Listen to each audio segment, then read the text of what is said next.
Maybe he landed here totally by coincidence.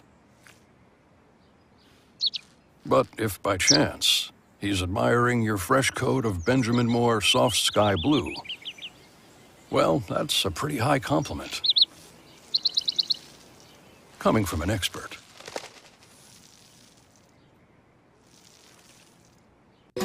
Take some time for yourself or spend some time with the family at Sandy Point Village Hotel. Enjoy our various studio and suite apartments, self-contained with their own kitchenettes and Wi-Fi. We also have our famous 100-foot swimming pool and our beachfront restaurant, the Steak and Lobster Grill. And our location in Crown Point puts us near the center of activity from the nylon pool to the local nightlife. Call us and make your reservations at 639-8533, 389-2378 or email us at sandypointvillagehotel@gmail.com. WESN.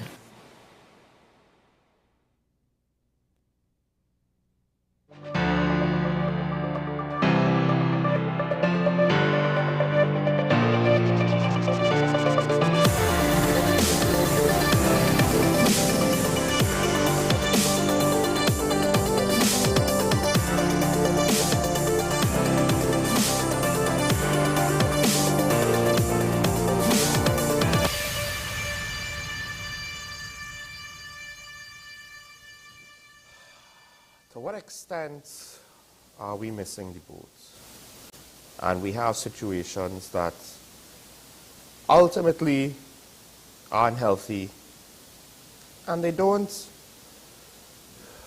The problem is there's no easy fix, there's no obvious solution. Now, of course, yesterday I focused on the port, what I found to be issues on principle, where assuming the port workers and the rights, they don't have much room to maneuver. So do they accept what might be an unfair situation, or do they potentially make themselves a bigger target for the eye of the court as well as the rest of society? And now, of course, once again, because situation report is not new, we've seen it before. I think this time last year something similar happened. Same thing with UE. Just like other institutions, now they are looking to do protest actions and wage negotiations, etc., etc.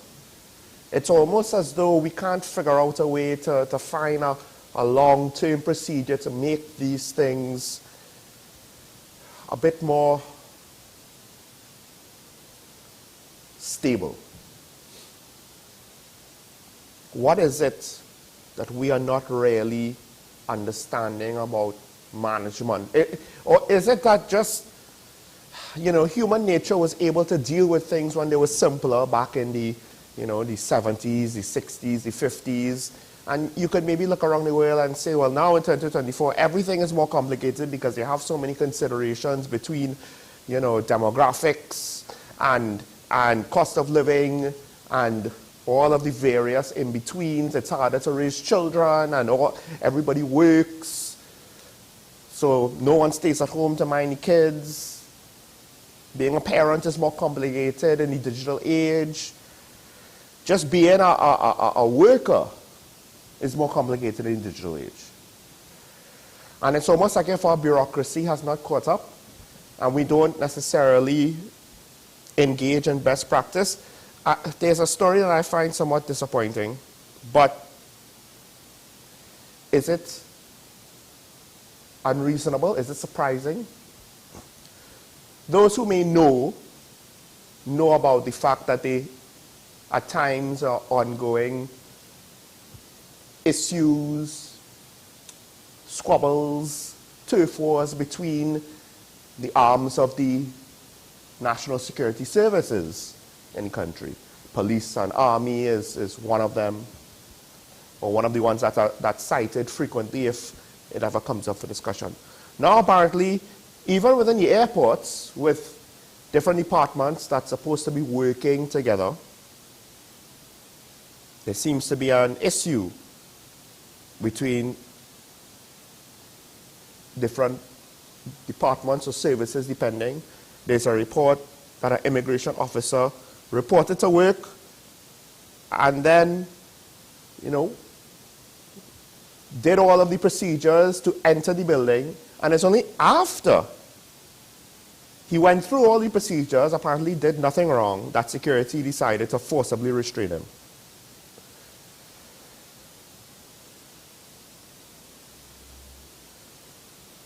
Now, it's one report, I'm not entirely sure, of all the details. But it's almost as though our priorities are the wrong thing. We don't really understand what it means to be reasonable. And human nature is to push boundaries and take advantage of loopholes. Right? The internet has exposed that. More and more people with anonymity feel emboldened to do whatever they want. To the point where now you could say that everyday citizens toe the line close to slander when they comment on certain things, particularly about politics. On the flip side, the police, they have their new confidence patrols. But just reading the report, at least what's stated in the report, it doesn't necessarily give me more confidence. It's basically saying, well, we will show up and check on things. Well, that's nice. But that's not all that it's about.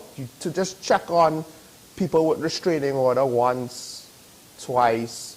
What about a systemic approach to ensure, to check on them? What about that? Did you say that there were going to be weekly roving patrols that were also checking on people? That's not the,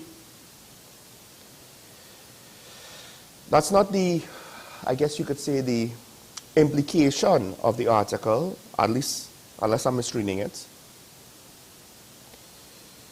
And there's this whole thing, and I think we're still on the sense of, well, we need to educate and rehabilitate and educate and rehabilitate. Listen,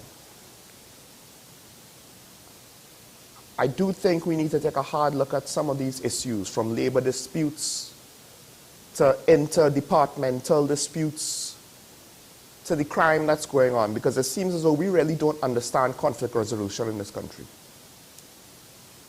And the thing about crime is, we need to understand, crime is not two people having a disagreement and they say bad words. Crime is not two people refusing to work together. Crime is when one person or more decides to inflict something that breaks the law upon another person, whether it be to rob them or to commit direct violence on them. And at some point, human nature will not respect kids' gloves. So this is where I agree with some of the callers who in the past have called for a more heavy-handed approach, of course, within the confines of the law, which again is something that our officers don't really seem to understand, which is why in the past I was very much reluctant to go there. So when I say heavy-handed approach, perhaps I mean we need our police officers to figure out how to police properly. No more, no less.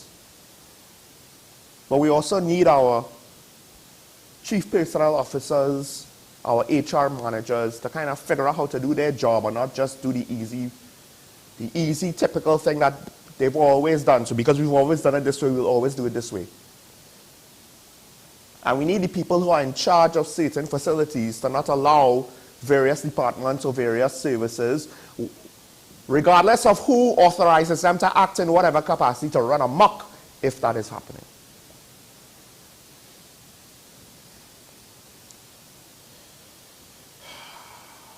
But I guess that maybe I'm too idealistic. I don't want to go necessarily more into detail. So you could always ask me later on what I mean. But I just think, why is it that some of these things that we see in the papers, they should be straightforward in 2024, straightforward procedures, straightforward practices, straightforward common sense approaches that we just can't seem to get in certain aspects of our society. I don't understand why. With that said, let's switch gears. Let's go to today's daily review.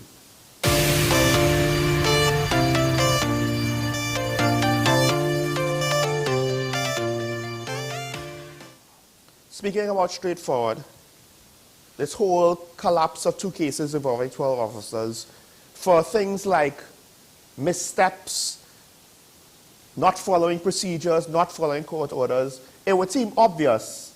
How do you fix these things? Well, police prosecutors follow court orders. Don't commit missteps. If the court order, for whatever reason, is a bad idea, you still do it. So then you could say, hey, but what our judge wanted me to do was nonsense. Let's just say, for the sake of argument, right? To some extent, don't question what's going on. But more importantly, push that to the side. Not following procedures, not showing up. So the PCA has decided to look into the matter. Now, of course, the question is, what authority does the PCA have? At the end of the day, it falls on the commissioner. The PCA did say it could potentially go to the Service Commission with its findings. But ultimately speaking, the 2 bodies that we have to look at, one will be the DPP, if the DPP could take up the case. The other one will be the Commissioner of Police. So the Commissioner of Police has gone on to say that she has requested additional reports on this recent development and will provide a response in due course. Now, the sad truth of Trinidad and Tobago 2024 is, I would like to say something along the lines of, this is my sarcastic response. Yeah, we'll get a response, but it won't be worth much. But the unfortunate reality is, I can't even make that sarcastic remark because in 2024, I have seen too many issues where the follow-up doesn't actually happen. And we might not actually get a response. Depending on how this thing unfolds, the commissioner might decide, it's better for me not to say anything because I'm already not good at talking. So I can only talk myself into a deeper hole and talk the TTPS into a deeper hole. I already had the Minister of Finance publicly kind of throw a dig at me over this issue. That's not just because of the commissioner's behavior and past patterns of behavior, but just in general. Far too many public speakers act like that. The Attorney General, big press conference, file disappeared. When they get back the file, there is no follow-up press conference to explain this situation to us. Because initially, it was almost like if he forgot, or rather, he conveniently did not want to remind us that the issue was not about a file disappearing. The issue was about the state not providing a defense in a lawsuit that cost the state $20 million. Our government working for us to save our money from lawsuits. Remember, that's what the Prime Minister said, right? So now that the file has reappeared, there was no follow-up. So the PCA is going to investigate. This brings up the fact, I don't understand. What is the point of the PCA?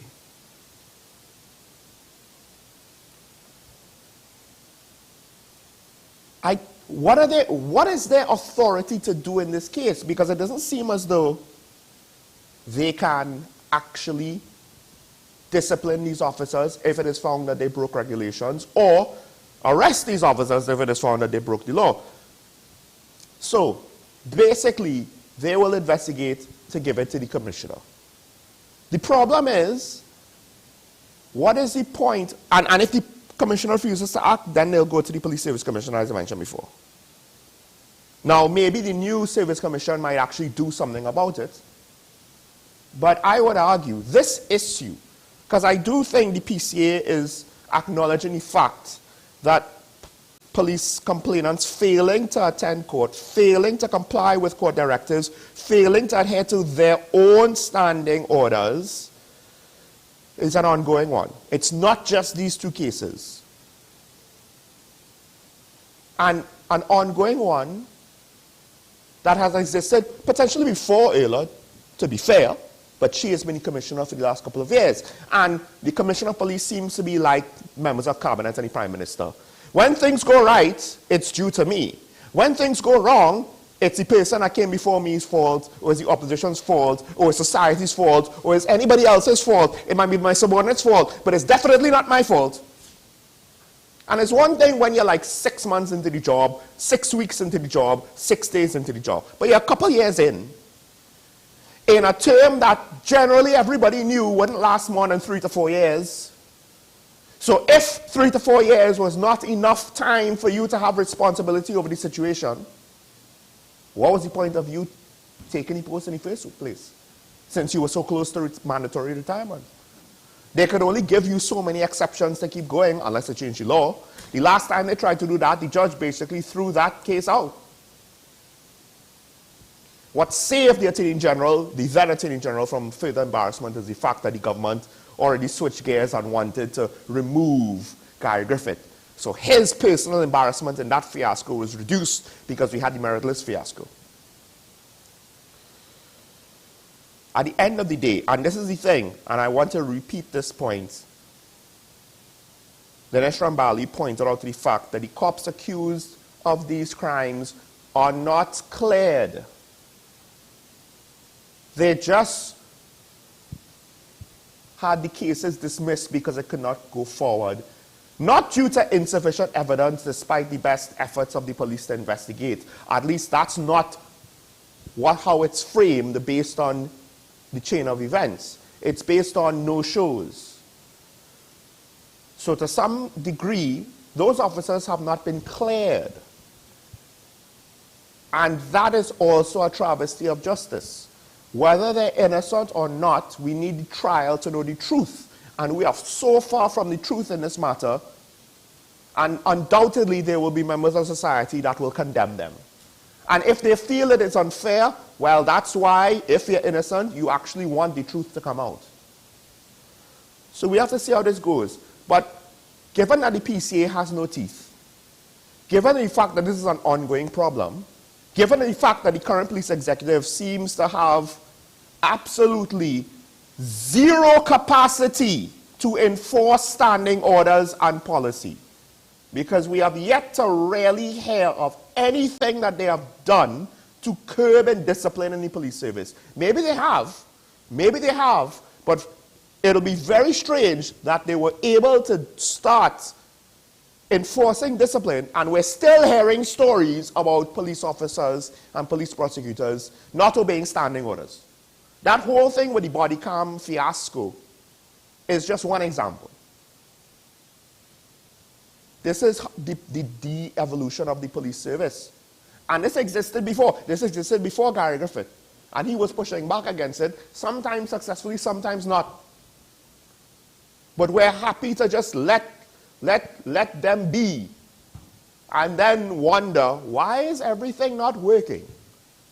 And then we're happy to let the government utilize the police as their own political platform. You see how great we are?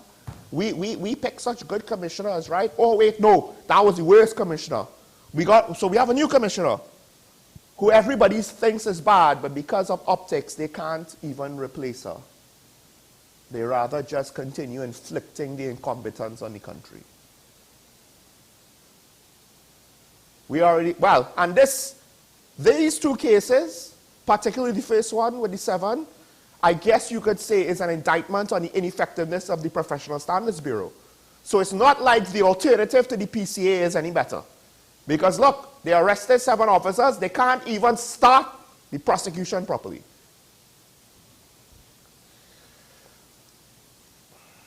All right, I want to get to the next story before we go, because I've had this in the clip all week and I haven't spoken about it yet. I find this is very, I don't know what to make about it, because I didn't expect us to be this backward. So, this came out at the beginning of the week, I think as early as Monday, if not Tuesday. For greater transparency and accountability, I'm quoting from the article, all TTPS firearms used in extrajudicial killings, or I think even police shootings, not even killings, will be sent for testing at the Forensic Science Center. This will be done with immediate effect.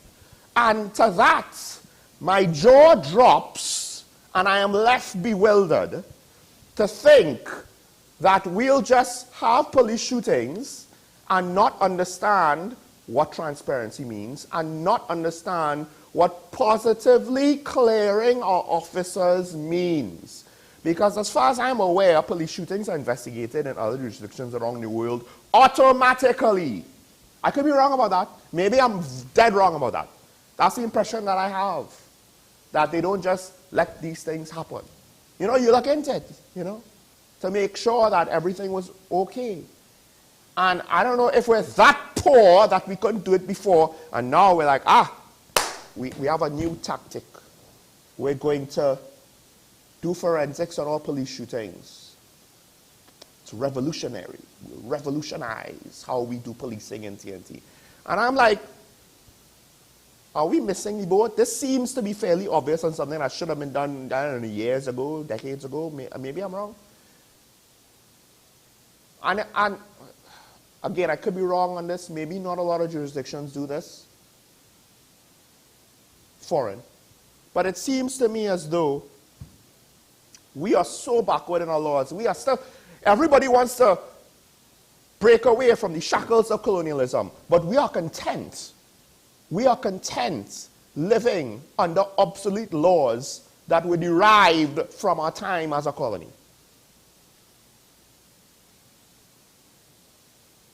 And our police service is content to move at a snail's pace to institute what I would argue the obvious. Because even if this is not common practice around the world, when you have a public perception problem that's ongoing for a couple of years, if not more than that, maybe a decade or more, of people having too many questions, the Moruga triple killing, I can't even remember how long ago that was.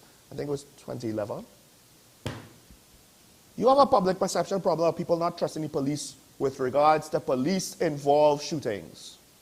One would think at some point, if we actually had people that are using innovative ideas and creative solutions and are strategic thinkers, they would have implemented this a long time ago.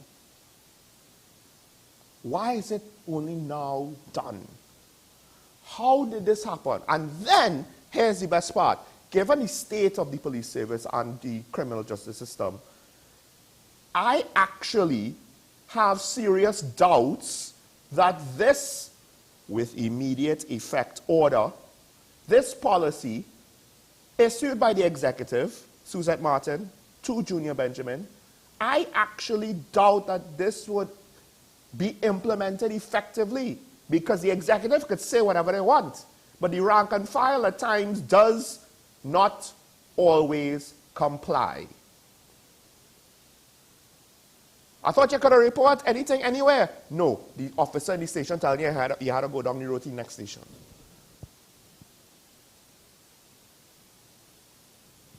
That's just one example. But an obvious one.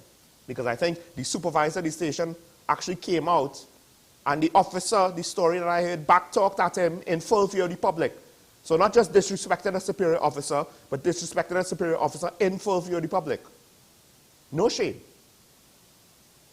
What do you expect? We have reached the point where there's reasonable concern that there are police officers involved in criminal activity. Are we somehow magically supposed to expect that they will still conform to police procedure? All right. I mean, there's also the whole thing about the body cams issue. Who isn't wearing any body cams, blah, blah, blah, blah, blah, excuses, excuses, excuses. We'll have to see. We have to see where all of this goes. Let's take a break. When we come back, we should have my colleagues stay tuned and talk about WESN. We'll be right back after this.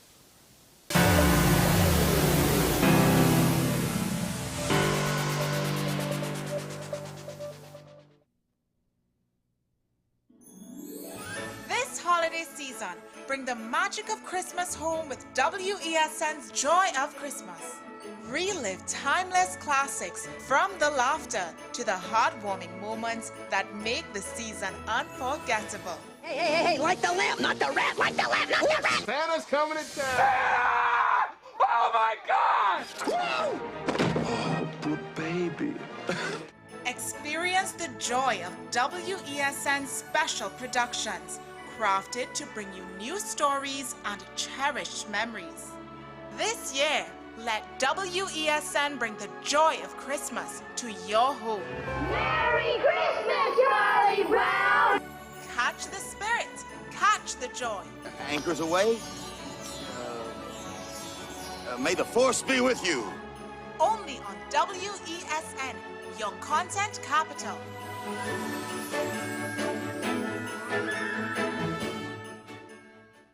Transform your home with PCU Plus. From stylish furniture to the latest appliances, we have everything you need to create your perfect space. At PCU Plus, we offer fair prices and affordable financing options that are cheaper than hire purchase agreements. With convenient locations in San Fernando, Tobago, Arima, and our lifestyle showroom in Barataria, you're never far from the best deals. Visit PCU Plus today and discover why we're the top choice for quality furniture and appliances. PCU Plus. Quality you trust, prices you'll love. Visit one of our locations or find us online to start transforming your home today.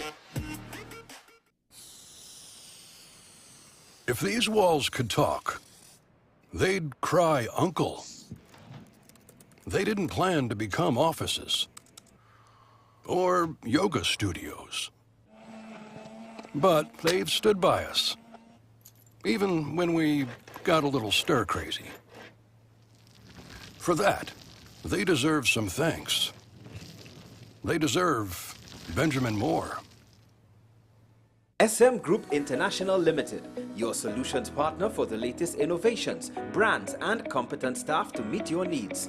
We provide products and services in the following divisions: executive services, event rental and services, power and heavy equipment, construction and property management, food and beverage, aggregate and sales and distribution. Check out more on our products and services at www.smgrouptt.com. Contact us at 221-7445 or email at info@smgrouptt.com. We are SM Group International, your solutions partner.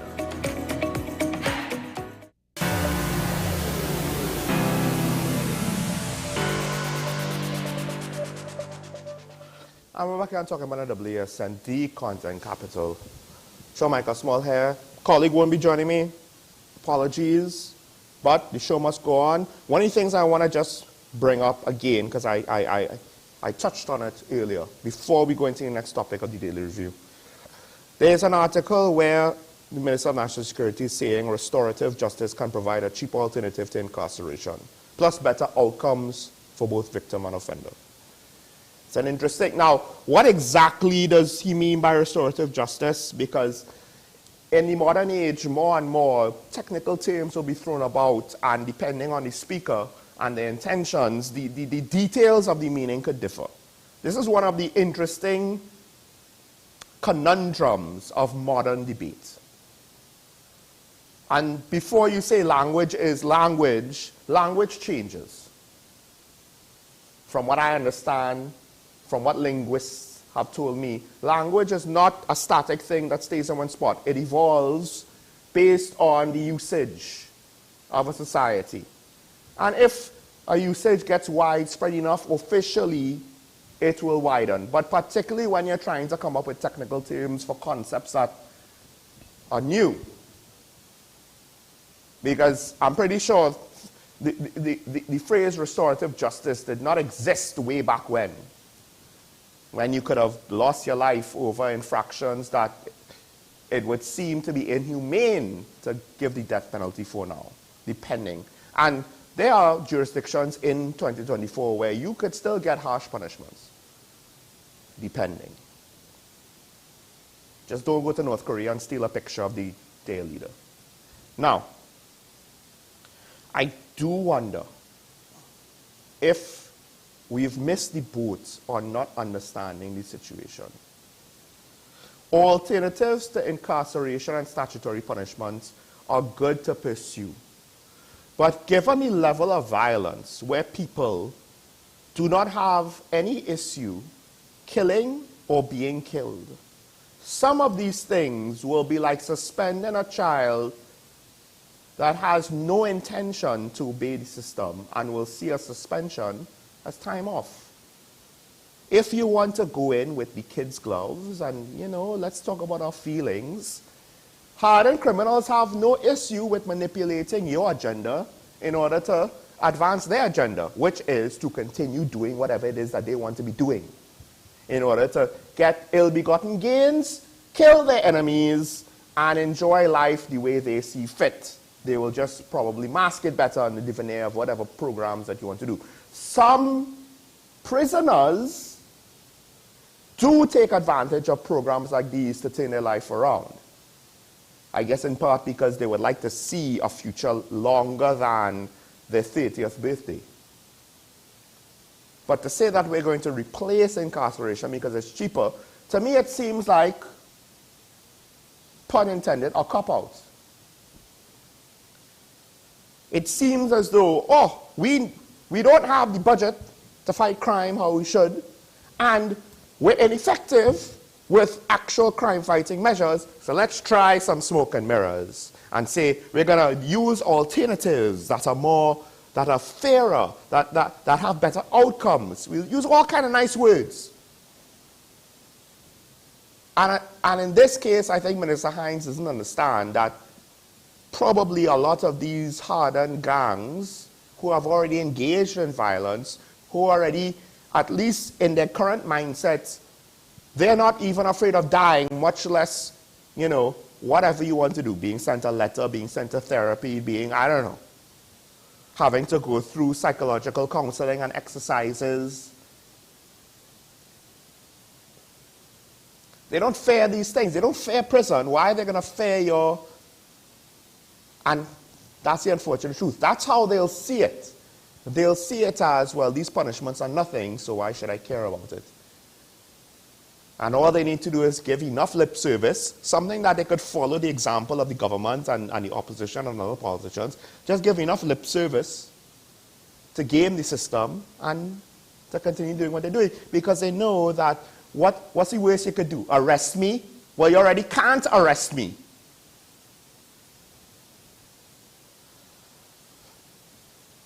And some people might say I'm too cynical about it. But let's go back to the survey. The survey where, in some cases, maybe only 10%, if so much of the people, were satisfied or agreed with the statement that the police were effective, that the police cared about, knew about the concerns of the community, that the police were able to actually carry out their job functions. If you add up the people who didn't necessarily want to say agree or disagree, as well as those who disagreed, so when you're neutral, one might say, well, they're neutral. It's neither agree or disagree. The point is they can't agree with the statement or the idea that the police are actually doing the job. They can't agree with it. They're just not sure if they want to disagree with it outright. But the point is they can't agree that the police are doing a good job. And when you have things like this, maybe it's no wonder that the Minister of National Security is like, well, let's just bypass them because we don't know how to fix it. Bypass them, right? Well.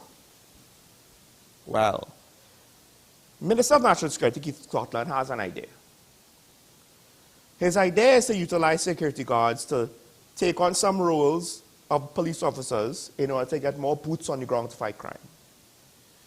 And I guess to some extent, to take away those responsibilities. The problem with this is, now in some of the cases, it's actually straightforward, basic, makes sense, and you are left to wonder, aren't we doing this already? Like saying, well, we should have more security officers to secure facilities that I believe police certain support functions. Right? They pointed to the fact that prisoner transport is done by a private security company.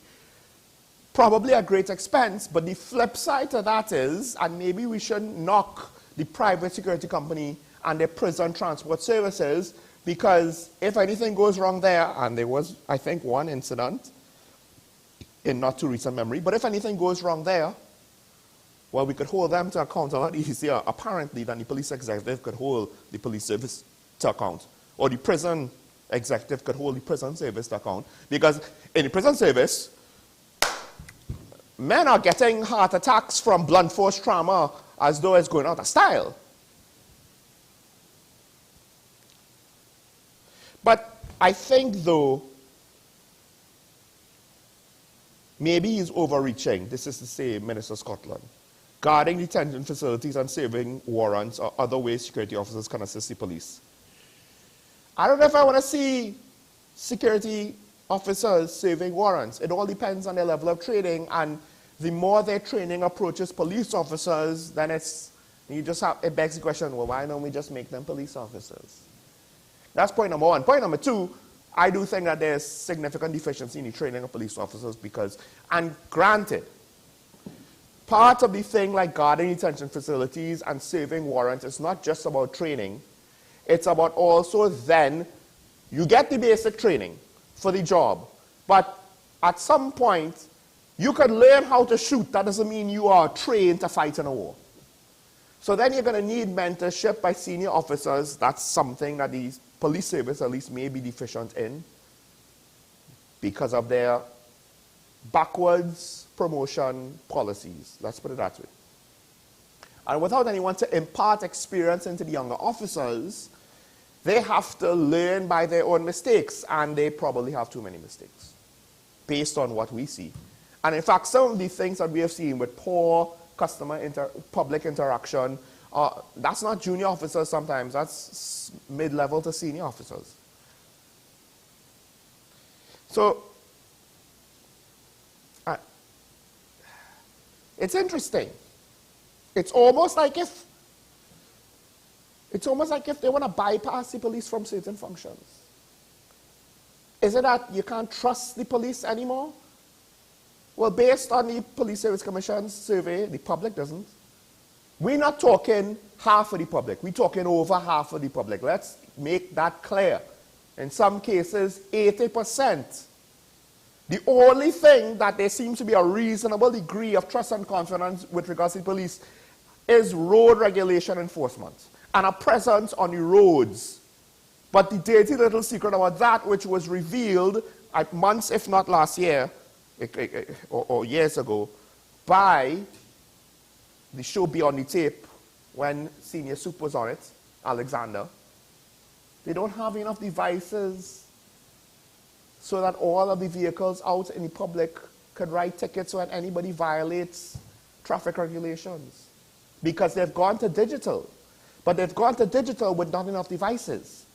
It's almost like if they couldn't anticipate, hey, maybe we should not remove paper documentation in order to provide tickets for violators of the law. If we all wanted to be digital, then we need to ensure that we have enough devices so that we could thus deal with all infractions as we see it, as opposed to, because I've seen this happen, and this is how I knew about it even before it was out there publicly, but I didn't want to say it because I didn't want to encourage law breaking, but it technically is out there publicly already by a police officer. So I saw it happen in front of me. A car tried to overtake me because I was stopped at a red light in front of a police car that was in the perpendicular lane. And this SUV decided, I'm going to overtake this car. I don't know why he stopped, because who stops at a red light in TNT apparently? And then they did a hard brake halfway across the road, sticking out when they saw the police car. And then they slowly continued to creep forward and continue on their merry way, finishing their breach of the red light, which I guess no longer matters now. And the police car basically did nothing. And when I queried about it, it was, well, they probably didn't have a device to do a ticket, so they just didn't bother. They didn't even bother to stop the car and give them a warning. Because, heavens forbid, my morning routine gets disrupted. I have things to do, like buy my coffee and sit in my desk. So maybe we should be bypassing the police. Where, at this point, I challenge anybody to show me any indicator outside of maybe having the ACPs become direct heads of divisions, but now I'm starting to rethink if that's a positive based on, to some extent, what the outgoing head of the Police Service Commission said, when basically they don't have control over the ACPs, that's the pipeline to the commissioner. The implication is, well, the level of candidates, there might be an issue there. We're limited by who we could select, so maybe we should widen our scope. So now it makes you wonder, is the level from the ACP where the politics really starts to rear its ugly head? Because I have yet to hear, really, anything from any police officer with commissioner, whether it's assistant, deputy, or the actual commissioner, do anything, say anything, act in any way that I'm like, yeah, that person knows what they're doing. Now, superintendents, maybe even senior superintendents and below, it's a different story. They seem to be the ones that actually do the work.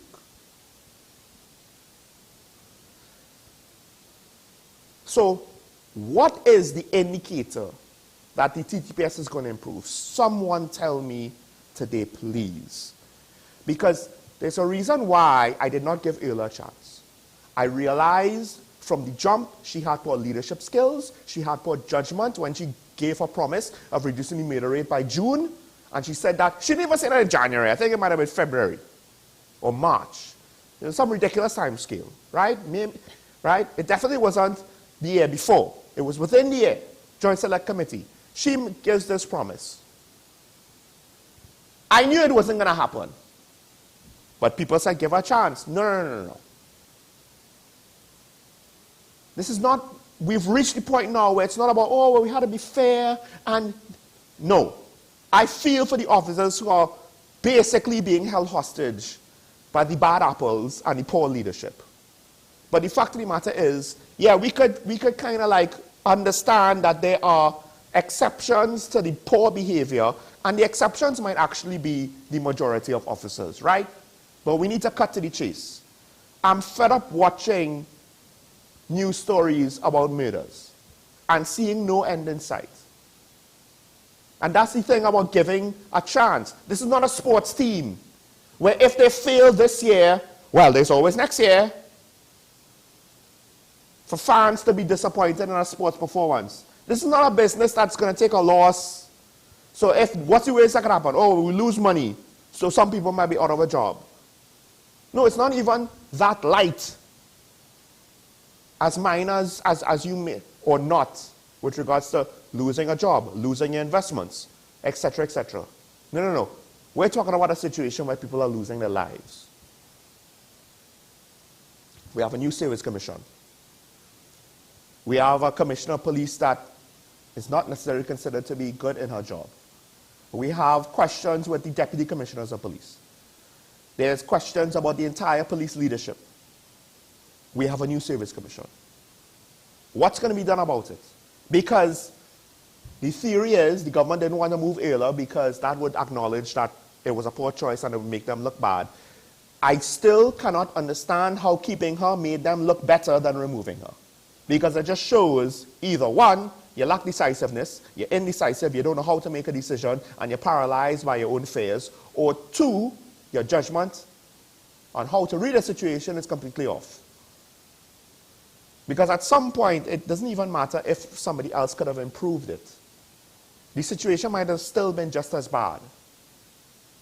But at the very least, it wouldn't be bad because we decided to repeat past mistakes.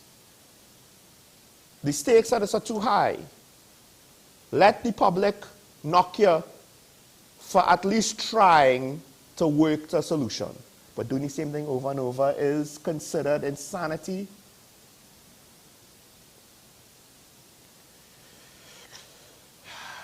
Yeah, we got security guards to serve warrants.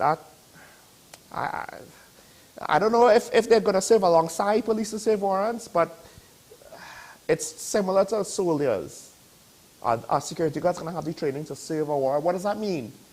Those whole situations where police and maybe soldiers go into someone's home to serve a warrant and it ends up being a shooting situation, the person dies. We're going to throw security guards into that mix? I don't know if Minister Scotland thought this through. But at what point are we going to... we want the army more involved. We want security officers now more involved. We want to not incarcerate people, but we want to do restorative justice. Are we trying to bypass the police and the prison service completely? has the situation gone so far out of control? Remember, the police executive tried to say crime is not out of control.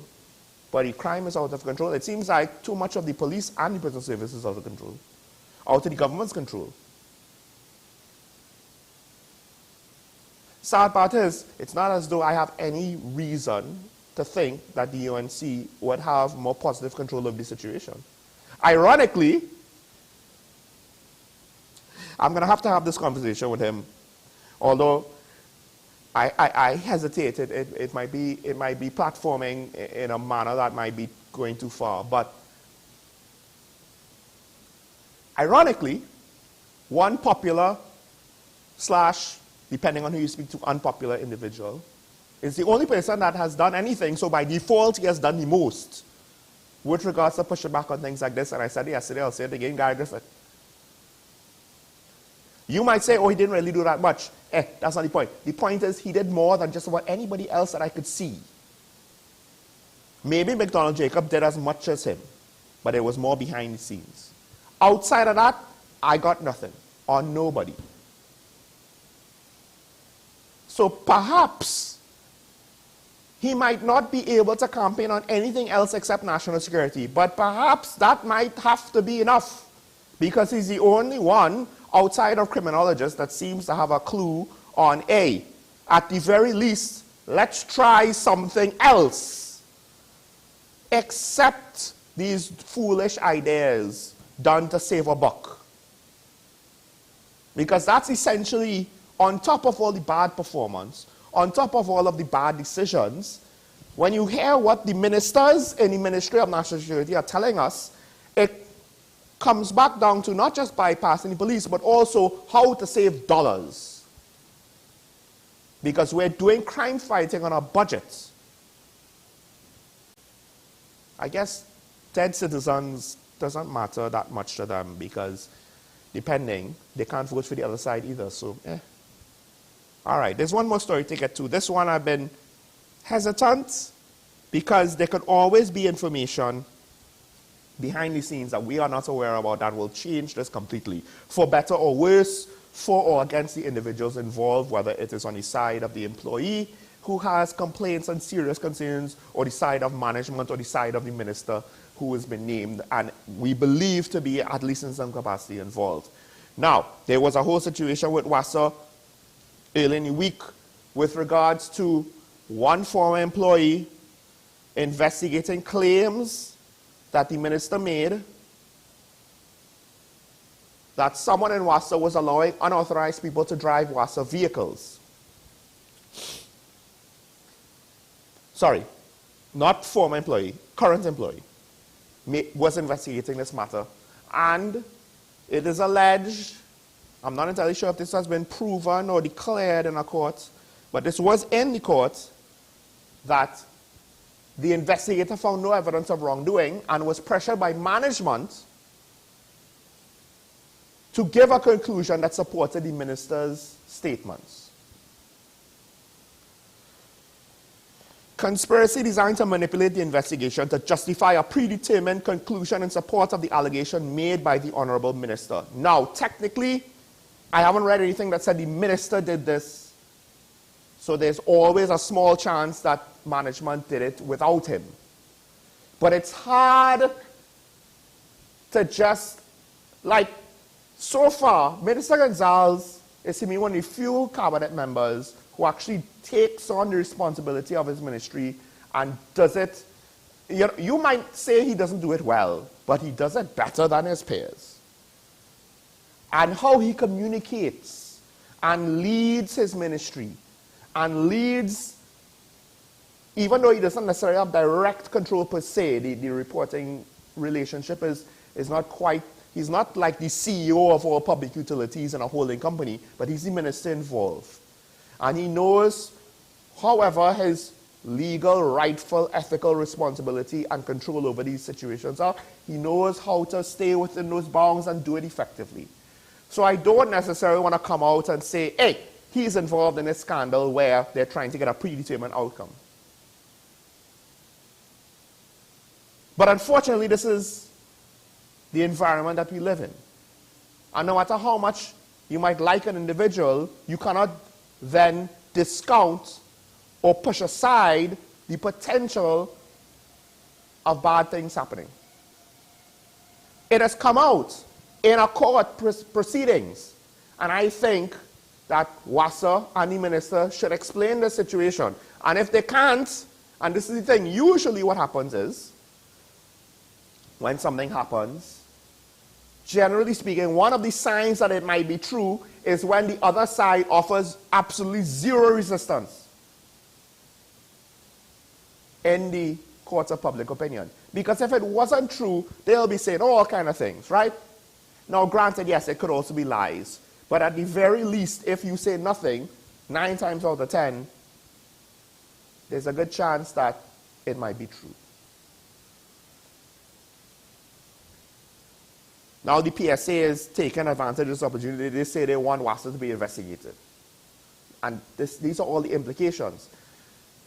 WASA already, as an entity, is not necessarily seen as a state entity, a public utility that's operating in a manner that we could put our trust and faith in them, that everything is going above board.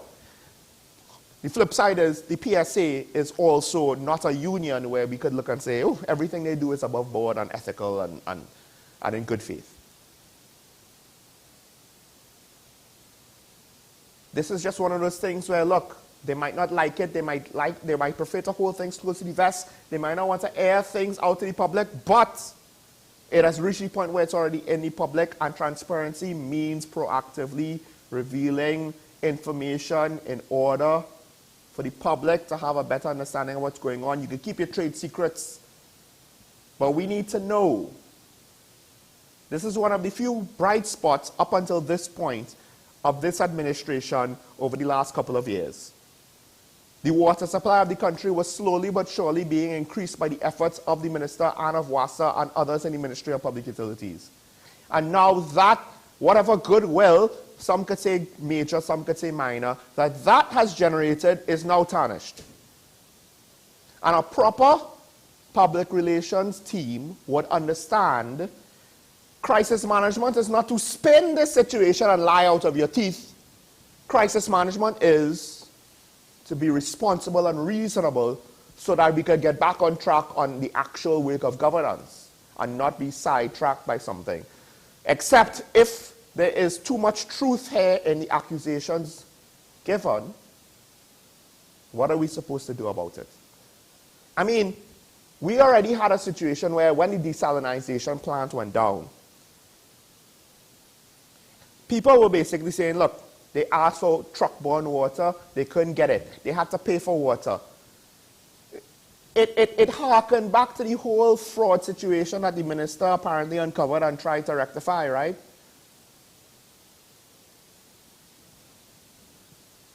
You mean to tell me that you know the desalinization plant was going down and you weren't ready to supply and prioritize that half of the country with truck-borne water? Did you underestimate the demand? Or was it that you just were never going to be ready for that plant to shut down?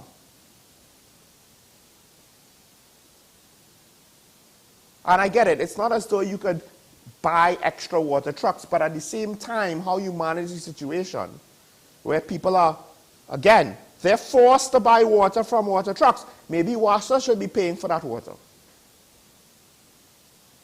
Because it works both ways. It's come up again with regards to the RIC to increase water rates, to improve service. Well, the flip side is, you know, if we don't actually see improvements in service, and current behavior is an indicator of past behavior, what happens if rates go up but we don't see an improvement in service? Because, again, the implication of the fraud situation is that citizens of TNT should not really be have to paying for water. And when the reason why they don't have water is no fault of their own, to just get the excuses from us, well, we don't have a truck available. We now are in a climate where when things like that happens, when WASA basically forces you to have to buy water, now you have to ask yourselves, am I buying water from the scammer?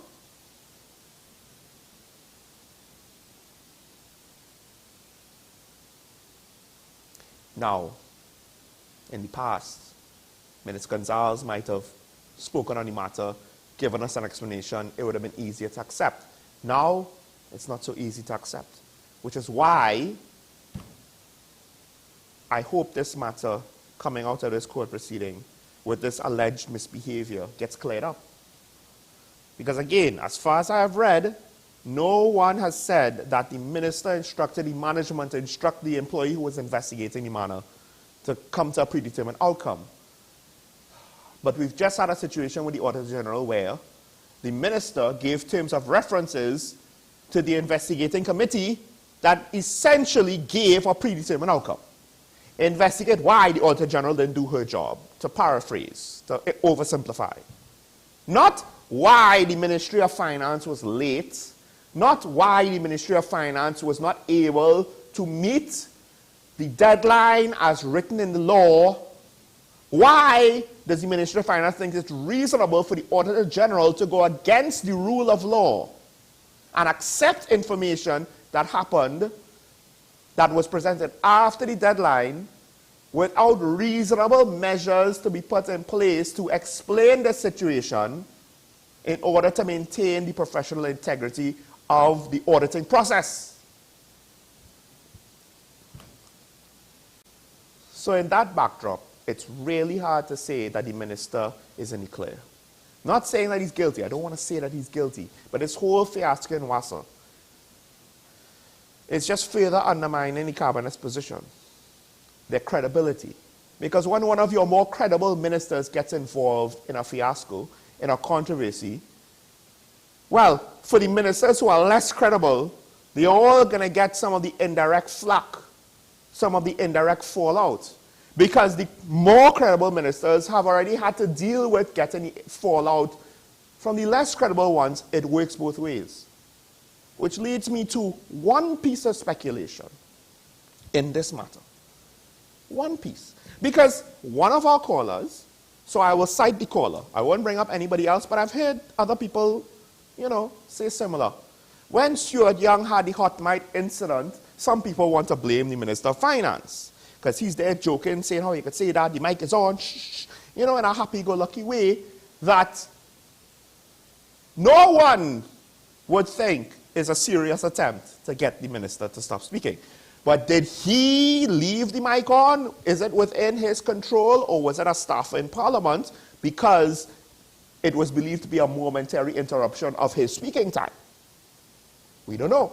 But the point is, the conspiracy theory is out there. One of the callers mentioned it the week of that incident. Management apparently told the investigative employee, come to this predetermined outcome. We don't know who in management, what position in management, how many of management. We just know management. At least, again, if I am missing a detail, please inform me. But I do wonder, could this be a setup? I'm just throwing it out there. This is pure wild speculation. You have a minister that actually does things, holds press conferences, does not have press conferences about me, but about what the team was able to accomplish, has positive status reports, is willing to engage and try to communicate when things don't go well, is willing to stand in front of the people doing the work as the minister and take some of the flack. All in all, a positive minister that I believe is liked by those analysts, technocrats, commentators who, when you look at the political landscape, he's one of the few people that you could say is maybe liked, seen more positive than negative. And then you have a controversy that just conveniently comes a year before an election. While public utilities and WASA is one of the few areas where the government has any positive momentum. Now, they say about when someone in government service or if any job, outshines, then the lazy ones will complain.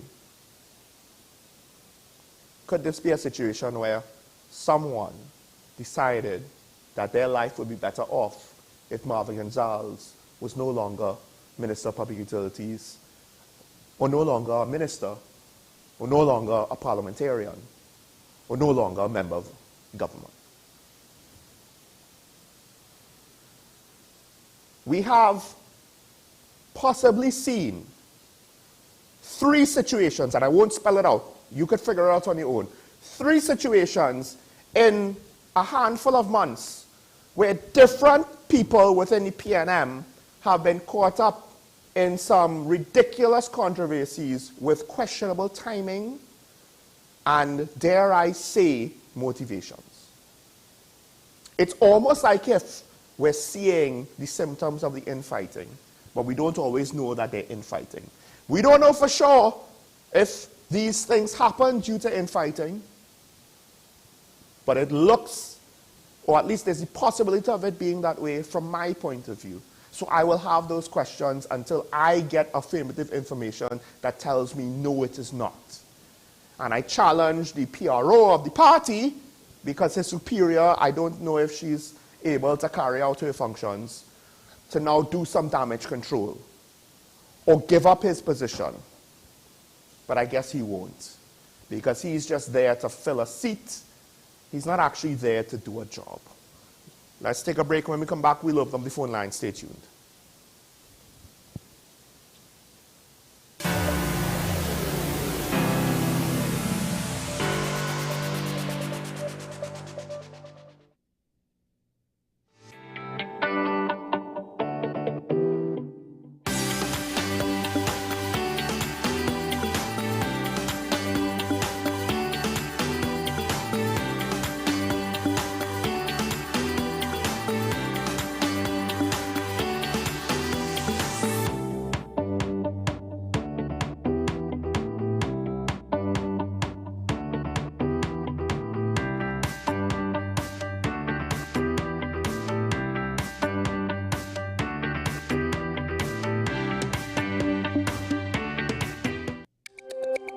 Every word, every line, every paragraph depicts a real moment in someone's life. A father, a sister, a mother, a brother.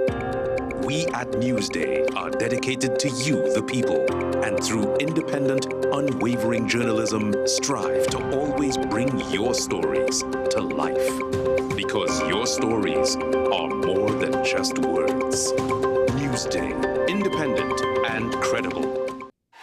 FanZone, your reliable, authentic supplier, has just gotten better. You can now visit our website www.fanzonett.com for your authentic wear and collectibles. The only place where you can use both your Visa debit and credit cards. Visit our website fanzonett.com to make your purchase today. Bill and Ruth fell in love with the Benjamin Moore color Dry Sage, but they tried to match it using another brand's paint. I mean, it's close enough. Almost identical, really.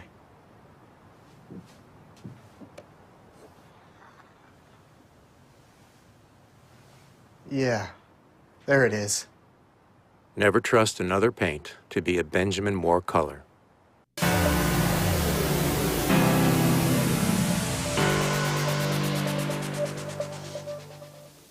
We're back and talking about the WSND Content Capital. Just a reminder, if you call in and you get on air, please do not listen to the television.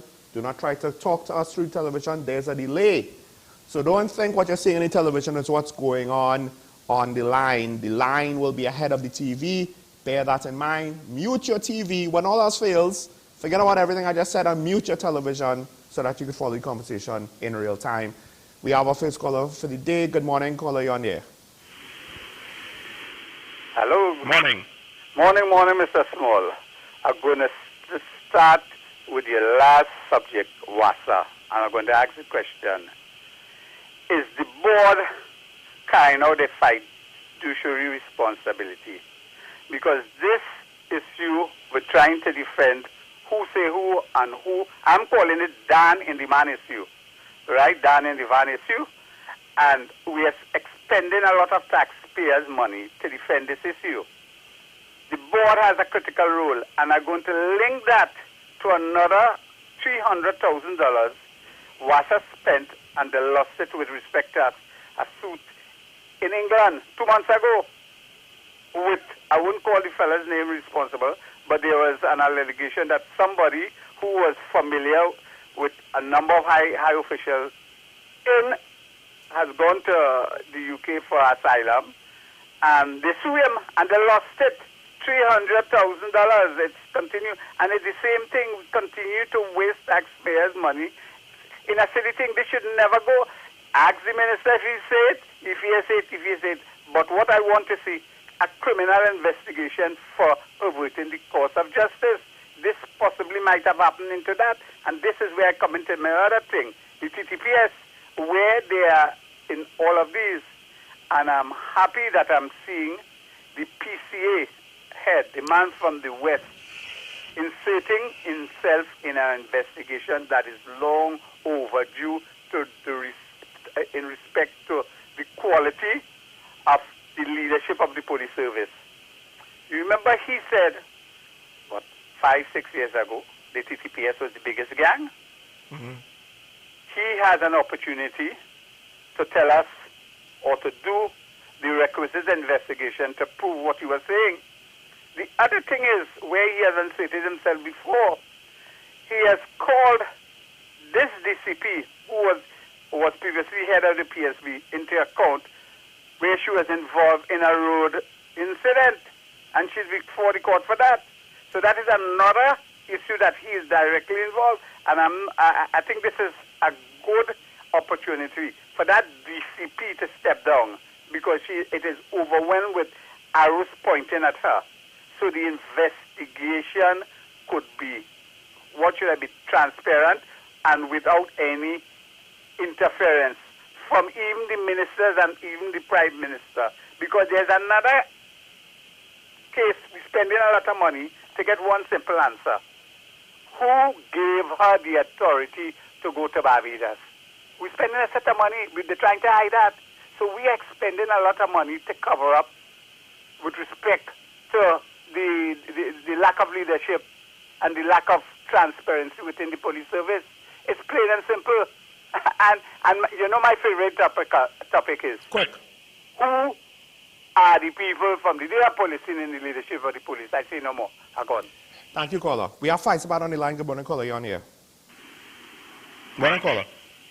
Good morning, Sean. Good morning to another week. Sean, if you take note, most of the institutions from the judiciary coming down to the police service, WASAT, court, everybody's in. Agree with me? Well, I wouldn't say everybody, right? I didn't hear fully what you said, but for what you said, we have to understand there will be people who are holding things together, that are doing the work, that are being held hostage because they know if they leave the job, things will fall apart. All right. Sean, let me explain something to you. I would have gotten in the program a little bit later, but I suggest that I'm thinking that you were speaking about the issue with Wassa and Mr. Lizama. Mm-hmm. Yeah? Yeah. Okay. Now, that was ventilated in the court, Sean. Mm-hmm. And I think the court is the one that determines right from wrong, suspicion, and everything else. So it would have gone to the court. So the conspiracy theory of people wanting to get rid of the minister, while that might be true, that was never highlighted. As a matter of fact, from the learning is that the minister was the one who made the allegation against the employee. Yep. And he has not come out and made a statement. I mean, this thing would have reached the court costing taxpayers money, Sean. Similarly, with the Auditor General and all these people just wasting taxpayers money, Sean. Mm-hmm. They wasting, and so, you know, why Marvin would have, or we suggest, or we thinking that he's a good minister, I think the onus is on him to come out and clear the air. Yeah, yeah. Yeah? Yes, So I did say that. I did say that at the beginning. So the conspiracy theory, it needs to be thrown out the window until and unless he makes a statement. But as it suggests now, the allegations against him is the truth. Because I've never heard anybody or anything come out and defended that. And I hats off to Mr. Lizama for having the testicular fortitude. Just stand up and defend what is right. Okay, my brother? Yes. The thing is, thank you, caller. The thing is, I believe it was a freedom of information matter. The judge's comments is reported to have gone obviously beyond just a freedom of information request.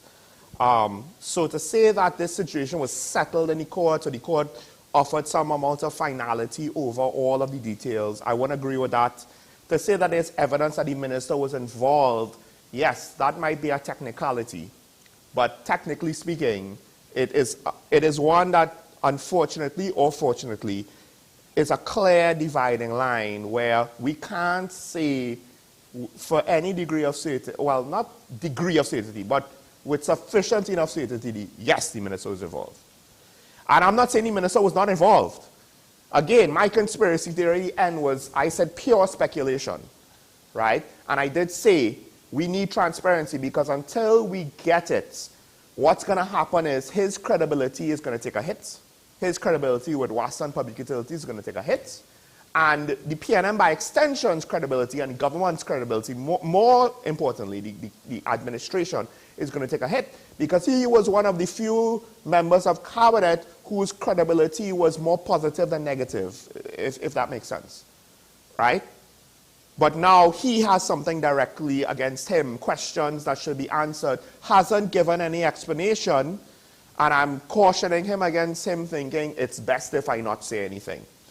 Because if he doesn't say anything, as I said, that could be interpreted reasonably, I would say, that there's, even if he's not necessarily involved or 100% guilty, there's enough involvement or linkage or connection that he has an issue that we're not going to like, regardless of what the details are. That's what the implication of silence is in this case, I would argue. We have Tuna Puna, I think, on the line. Good morning, caller, on here. Caller, good morning. Hello, good morning to Sean. Morning, morning.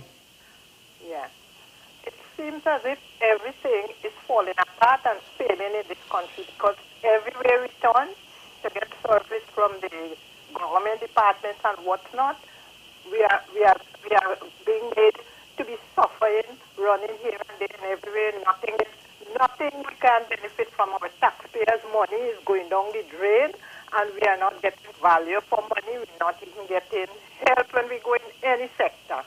I want to know why this had to happen. We need proper people to be accountable, to put things in place, to make sure that they check that everything is going right for the people in this country. Thank you. Caller, I will respond directly to that. I agree with you, and I think there's something that maybe not everybody has realized, but I have Siobhan on the line. Good morning, caller, you're on the air. Good morning, Sean. Morning, morning. Borrowing money and government, we double. Yep. Owing to government. No, I mentioned before. Caller, you're breaking up. I don't know if you could try the other line. I don't know what it is with this phone All right. line. Okay. Yes. Thank you. Sorry about that. So I'll wait for you to call back. In the meantime, I'll respond to Tuna Puna. Everything is falling apart. That's what you said. I agree with that. One of the reasons why this is sad and believable, because some people might say, oh, how could you say everything is falling apart? A lot of the mistakes, misconduct, a lot of the allegations of corruption, a lot of the poor decisions, poor job performance, like a lot of these things, they sound as though it's the same issues over and over, whether it's poor management in similar ways or poor conduct of employees, bloated state entities. Like, a lot of the issues are the same across the board. A lot of the HR issues is not just limited to ministries or state entities. The services and national security have some of them too, it seems, like some of the insubordination, unwillingness to do the work, unwillingness to follow procedures, unwillingness to follow directives, right? Inability to promote on merit instead of seniority. Like, a lot of these issues seem to permeate through the public service, and I guess it comes back to, I don't know if the professor would say it, but I believe he said it yesterday, political interference.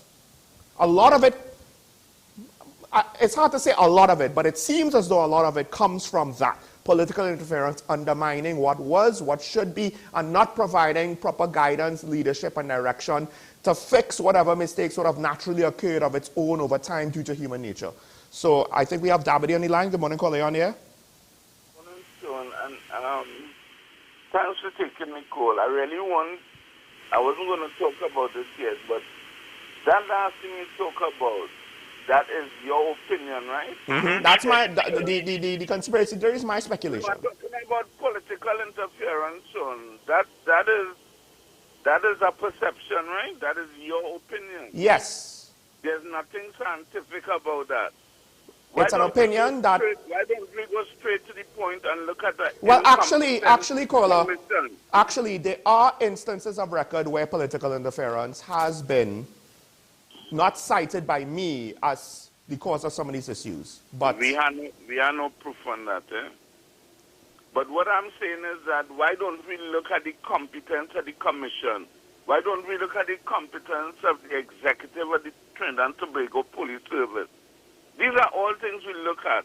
But my question to you this morning, Sean, is that the mic that you have, the mic that your co-host normally would have,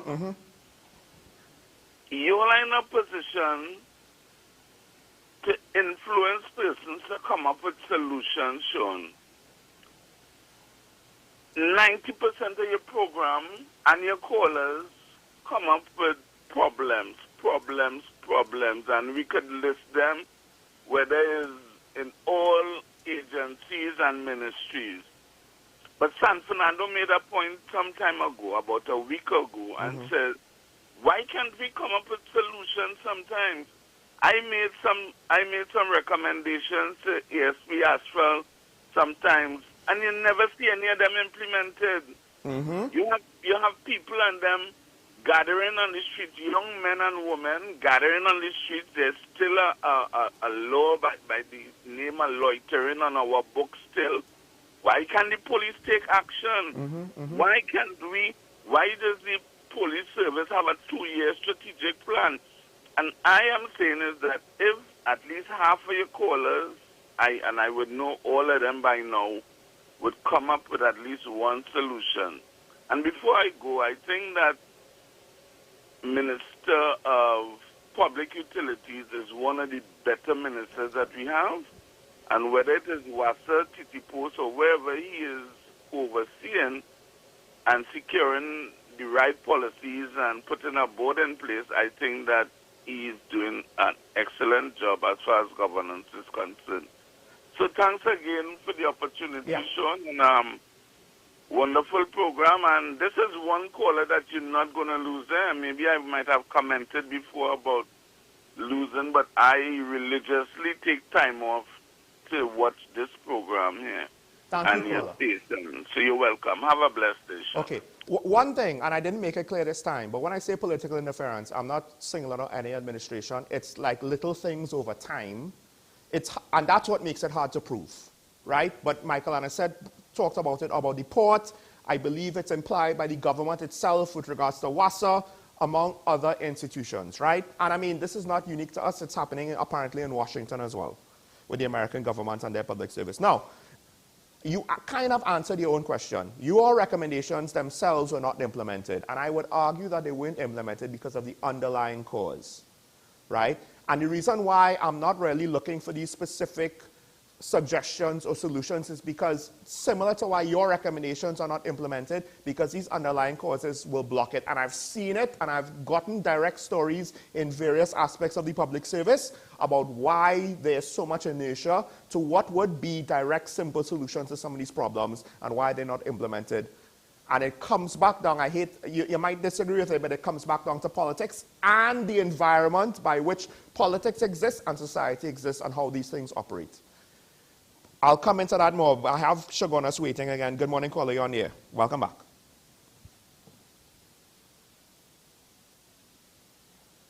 They're supposed to interfere. And when things is going bad, they don't. They wait when it's going good, and then they interfere and spoil it. How many questions with Wassa? nobody is doing a proper analysis. I mentioned this before. The Parliament did one, and they missed out the most important thing.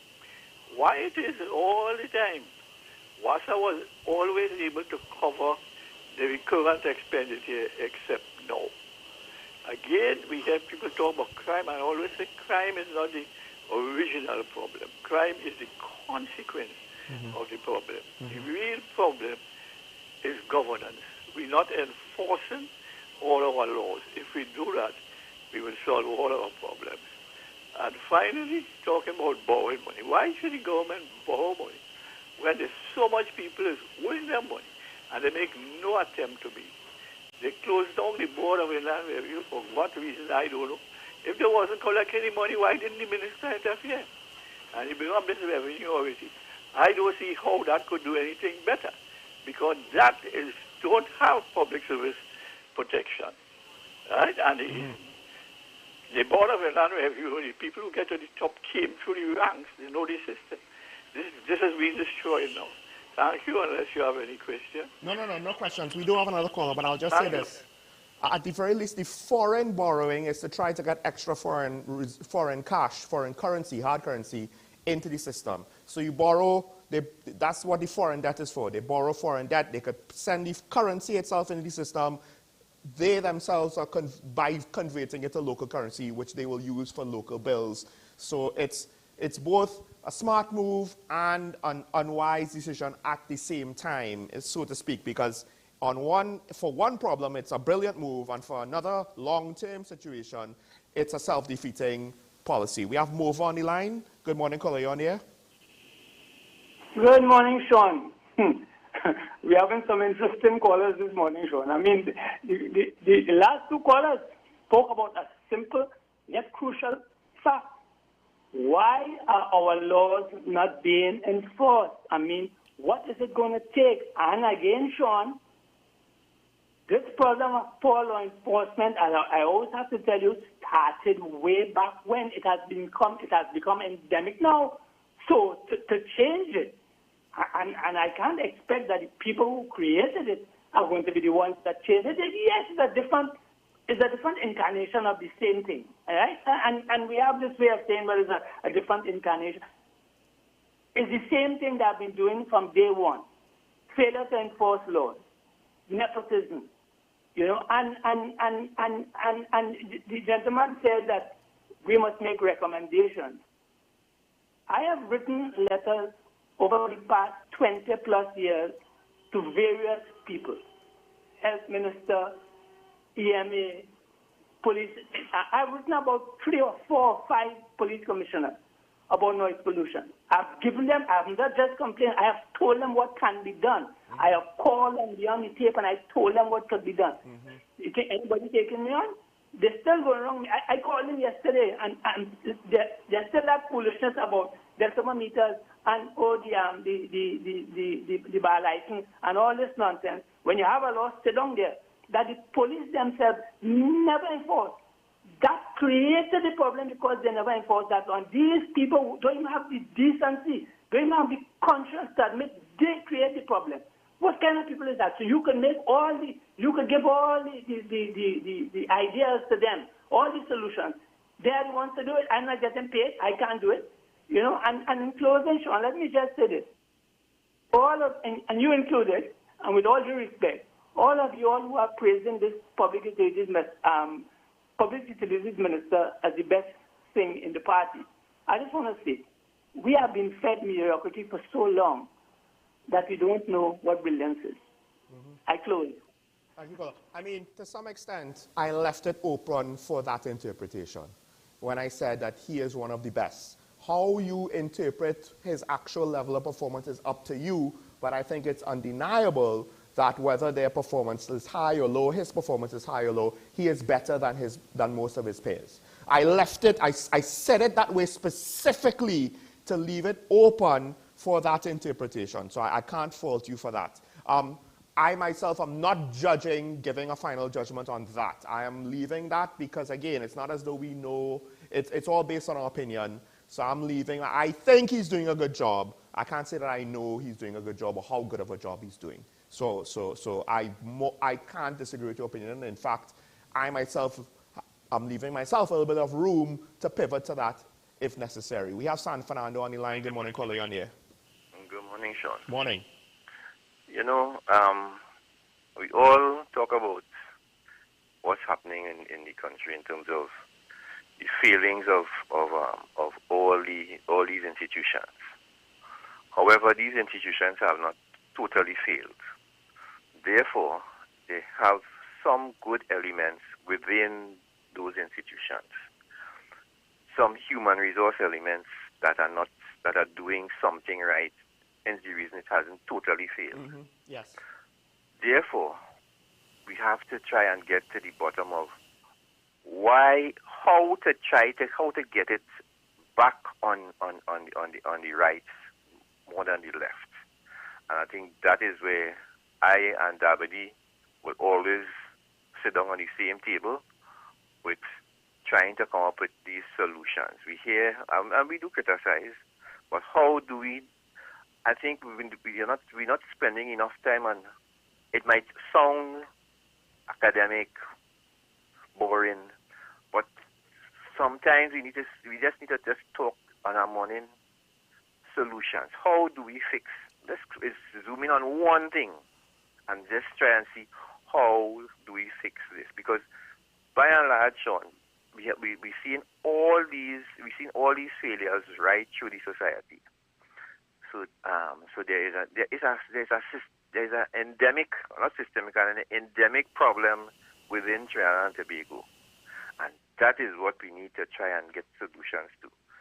Or else, I don't know if you do, but there are some financial programs that are online in Jamaica and a couple other places, financial analysts. And let me tell you something. Right now, they are wasting down Trinidad and Tobago as if we are on the edge of the abyss, and we actually leaning towards falling down in the big pit. Mm-hmm. And it is so ridiculous when I hear and we have people from Trinidad and Tobago contributing to that rubbish. I was shocked to hear Mara Dukaran 2 days ago on a Jamaican program. I was actually shocked, and I would have thought she would have tried to put forward some good solutions to try and deal with this foreign exchange issue, and just add to the problem with all her comments. So there are people there who I think want to see Trinidad and Tobago fail, and rather than see how best we can fix it. So that is where Dabadi is coming from, and I am coming from. So sometimes let's concentrate on just doing something a little different to try and see. I mean, yes, we are bombarded with all the negativity, but that ain't going to help us. We are the positivity is what going to help us. Have a good day, Sean. Here's the thing, and this might be very cynical to say, but why should we assume that Trinidad will succeed? And I think that's one of the issues. The fact that, oh, well, we're not going to fail. How can we fail? No, countries could fail. The countries that exist now are not the names of the countries that existed however many years ago. Many countries have been eaten up, spit out. One of the reasons why we are less likely to fail now is barbarians are not going to come at the gates. A conquering empire is not going to come at the gates. You know, things like that. We don't have to worry about our neighbors just consuming us, because that's how a lot of countries, when they were failing, or even when they weren't failing, but they just weren't capable enough, that's what happened to them throughout history, right? Now, I have no issue with good solutions. Here's the problems. It's not that people don't want to give good solutions. It's not that people want to see the country fail. It's that these good solutions are being blocked by people who don't care if the country fails. Now, if you ask them about it, they will say that they care, but they don't actually practice that. One of the reasons why I don't necessarily try to find all of the solutions for all of the problems from the ground level is because from experience, and I think Mala Dukaran has experienced this as well, which is why she has reached the point where she's reached, which is why some economists and former ministers have reached the point where they reach when they speak. I think you have to go to the root cause, and I think the root cause all boils down to a lack of accountability, right? Due to selfishness throughout various levels of government and the private sector to some extent, but let's just stick to government now, right? Whether it is elected officials or public servants, not just the ones on the top, the ones at the bottom too. Self-centeredness, selfishness, entitlement. But more importantly, alongside that, the politics of the country with regards to elected officials and the internal politics of both the parties, as well as the various entities that we have. The TTPS has an accountability issue, and they have internal politics, which undermines, not as they well have had a selfishness problem or an entitlement problem, or these things undermine policies, undermine promotion of good officers based on merit. The good officers are there, but they only get to a point. They don't get promoted past that because most of them probably don't want to play the game, right? Most of them don't want to kiss you know what, but insist that rules are followed. So they're not going to get to the top because they're not going to be popular amongst those who are the gatekeepers of that. Because they will be a threat. Independent thinkers are a threat to those who have ambitions, but not, their ambition is self-serving and not for the greater good. So that's one of the things. All of these good solutions are being stopped because these solutions, to implement them more often than not, will not serve the personal ambitions for the people that are at the top of whichever state entity, whichever public utility, whichever special purpose company, which ministry, which company that is held ownership by the government, like Caribbean Airlines potentially, or TSTT, by Parliament and by the Cabinet. And this is an ongoing thing. We have evolved to this point, and to some extent, these sorts of things should be expected. They should not be a surprise because human nature is what it is. And if you leave people enough room, and if you rely on an honor system, it will work until it does not work, because eventually you will get people who will not act in good faith. They will act with regards to their own ambitions. That's why communism doesn't work. Because it will work for as long as you have benevolent dictators, but eventually you will not have a benevolent dictator. You will have a malevolent one. So we could offer all these solutions to, what if the police have this procedure? What if the police have that procedure?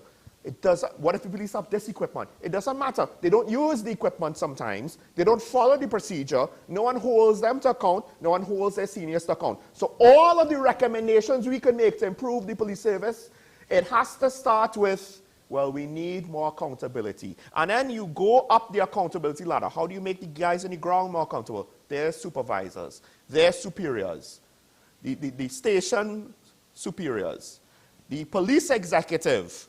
They're not accountable. They're not being responsible. The political leadership. And that's why you want solutions. The most important solution, it's not voting out the PNM. Because we could vote out the PNM and vote in different side of the same coin. Not a lot of people like to hear that, but on a practical level, that's what we're going to get, because a lot of these issues are long-term, which means that even when the UNC or the People's Partnership was in power, nothing was done to arrest or reverse these things. Nothing that we could point to. The crime situation has been a long-term de-evolution. There was a time when 100 murders a year was a big deal. Then it was a 300 murders a year. Ooh, a big deal. Now we're brushing 600. That didn't happen overnight. That didn't happen in one administration. So the main solution, and this is why I always harp on it, because I truly believe almost nothing will be done, because history has proven nothing gets done if the current state of our politics remain what they are. And it's not about just voting out people willy-nilly and hoping that the other side is better. It's about demanding better. Part of that process might be voting on the PNM now, with the understanding that, hey, you coming in, whoever you may be, could get the boot just as fast. That's what Tobago did. at least in that THA election. And now we have to wait and see if the TPP could live up to that hope in Tobago, no pun intended. That's my solution. That's why I harp on that over and over. Because unless you have the people at the top on board, how will these things get done? They won't, because you need to have accountability, and the enforcement has to start from the top. You cannot inject accountability at the mid-level. It will not work. The reason why I could say it will not work, because I know of instances where it did not work. In health, we see it in the police, we see it in the defense force, and we see it in education. Things are broken, they're common issues, they're across the board. Things do not get that widespread if it is not because there's a common underlying root cause that has to be fixed before we could deal with all the minor details. And that is the level of expectations we, the citizens, have for our government. And if we want to just kind of do patchwork fixes, because that's what's been tried in the past, and notice it has never stuck. And that's why.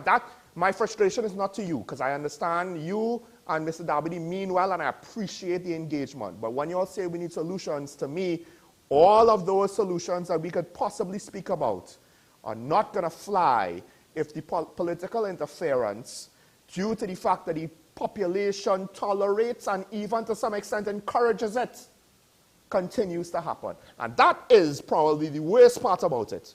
To some extent, the population encourages it, like with the noise pollution issue from over. With that said, I am over time. We have 10 questions coming up. Don't miss it, Andy Johnson at 10 a.m. Make this weekend a good one, as my co-host would say. Enjoy it, folks, responsibly. Remember your allegiance to the Republic, not to any entity, but to the Republic and to each other. It's nice to be nice. Always remember that. We will see you next week, God willing.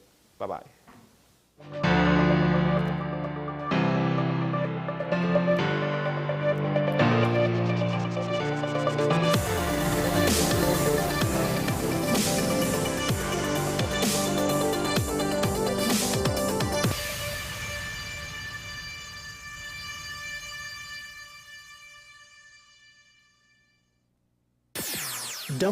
WESN.